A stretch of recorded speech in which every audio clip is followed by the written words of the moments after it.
Hello po sa lahat! So, ngayong araw, ipapasyal ko po kayo sa Disney Springs. Sana po ay ma-enjoy nyo ang video na ito at may matutunan po kayong advice and tips para kung makapunta man po kayo dito ay alam nyo na yung gagawin. Hope you enjoy!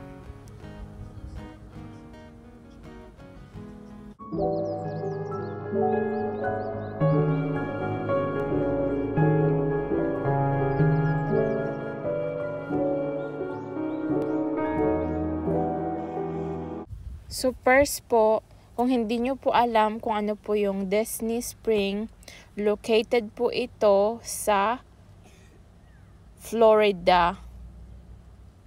Diyan po, dito po sa Florida, State of Florida, USA. Sa middle po siya ng Florida located. Sure po na hindi po tayo maligaw kung balak po nating pumunta dito ay ito po yung complete address. Disney Spring, Lake Buena Vista, Florida 32830. Yan po yung complete address. So first na ginawa namin, naghanap kami ng parking spot or yung mapaparkingan. And then, nung nakahanap kami yung sa pinakataas ng building. So, makikita nyo yan yung view. So, advice ko lang guys, before kayo pumunta dito, dapat huwag kayong magdala ng mga matutulis na bagay or mga delikadong bagay kasi bawal dito. I-check kasi at may mga security talaga na titingnan yung bag nyo or ano yung mga dala nyo para safe ang lahat, which is good naman. So first na na-notice ko ay yung balloon na ito. Ang tawag dito ay Aerophils balloon. Sa taas niyan may mga taong nakasakay. So pwede kayong sumakay dito sa balloon na ito. Mga 400 feet high ang taas nito. Kikita nyo rin yung magandang view sa taas ng balloon na yan kapag nakasakay na kayo. Yan yung papuntang balloon kung gusto nyong sumakay. So sa loob ng Disney Spring, maraming maliliit na mga shopping store. Talaga yung first na na-notice ko. Tapos magagandang view kagaya nitong fountain. So advice ko guys, kung makapunta man kayo dito, i-check nyo tong World of Disney. Kasi nga, kung gusto nyong bumili ng mga Disney items, marami dito. Iba't iba, pwede sa matanda, bata, at anong edad man. Sa loob nito, pwede rin kayong bumili ng mga souvenirs, pampasalubong. Kung wala naman kayong pera, kagaya ko, ay, chinek ko yung ang mga prices, ang mahal as in. Ulitin na lang natin guys yung time natin sa pagpunta at i-check yung mga store na kagaya nito. Ito yung sa loob ng toy store. Maraming mga laro ang pabili dito. So guys, i-check nyo rin itong The Art of Disney. Magaganda yung sa loob as in. Kung type nyo yung mga art and then pictures, ito yung recommend ko talaga na dapat nyong bisitahin or i-check. Ito yung sa loob guys. Maraming mga pictures ng mga princess, mga Disney characters. Yan. Ang dami dito, ang gaganda as in. Pwede kayong bumili dito kung gusto nyo. Kaso lang mahal. Maganda ito i-design or lagay sa nyo, sa bahay nyo. Kung gusto nyong Disney style or Disney theme. Maganda ito i-display. Kaso lang mahal sila. Mahal ng prices. Ito guys, more display. Maganda ito i-display sa bahay nyo. Yan, maganda rin yan. Beauty and the Beast.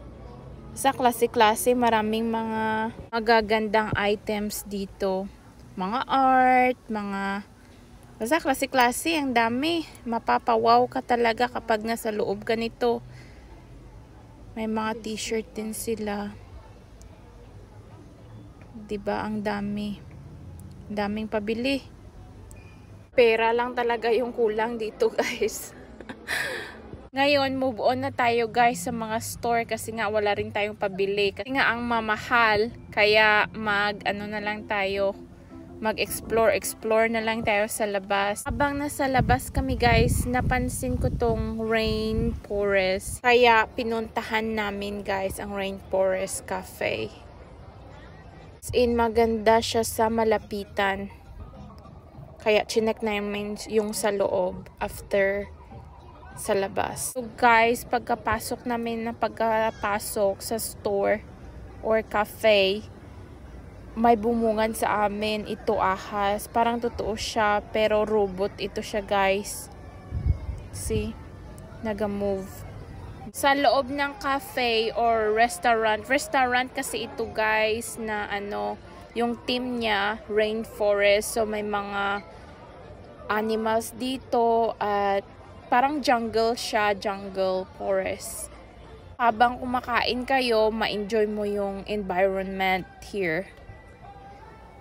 Share ko lang, guys, siguro yung pinaka-paborito kong restaurant here kasi mahilig ako sa mga nature, mga ganyan, mga animals. Basta maganda siya, kaya i-check nyo, guys. First time ko ring makakita ng puno na may face or itsura. Yan. Nag-move yung mata niya, guys. Share ko lang, guys. Hindi lang ito siya store na pwede kayong bumili ng mga bagay na souvenirs. Guys, pwede rin kayo ditong kumain kasi may cafe or restaurant sila dito. Yan, guys, nagasalita yung puno. So next na restaurant na napuntahan namin, guys, it is yung T-Rex restaurant. Maganda ito siya, guys, kapag gusto yung dinosaur theme or basta dinosaur. Maganda sa loob, mamamangha ka talaga. As in. So, kung mapapansin natin, guys, pagkapasok mo pa lang dito sa T-Rex restaurant na ito, ay mapapansin mo yung malaking dinosaur na ito. Yan, nakakatakot siya. Pero, napaka ganda siya in person. At mapapawaw ka talaga. Parang totoo kasi. Tapos, guys, may gift shop din sila dito kung gusto mong bumili ng mga souvenirs. Yan yung malaking dinosaur kanina, guys. Yan yung katawan niya or body. So, dito, guys, sa loob pwede kang kumain kasi may restaurant doon banda sa likod nitong dinosaur na ito. Pwede kayong kumain doon kapag nagutom kayo. So guys, pagkatapos namin nag-ikot-ikot sa loob, lumabas na kami. Bye, dinosaur! Ang ganda siya.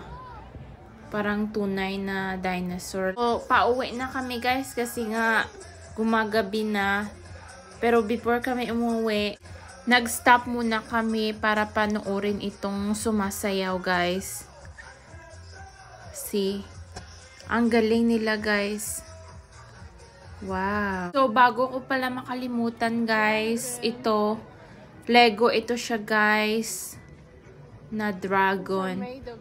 Made of Legos. See? Wow. Ang ganda niya sa personal. Yan. So, guys, ito na yung panghuli. Kasi nga, uuwi na kami. Salamat sa panonood. Hope meron kayong natutunan na tips and advice kung pupunta kayo dito. Salamat! Don't forget to like, comment, share our videos, guys. At ang pinaka-importante po sa lahat ay subscribe para updated po tayo sa susunod na mga videos na i-upload po namin. Salamat sa panonood. Hope marami kayong natutunan. Bye!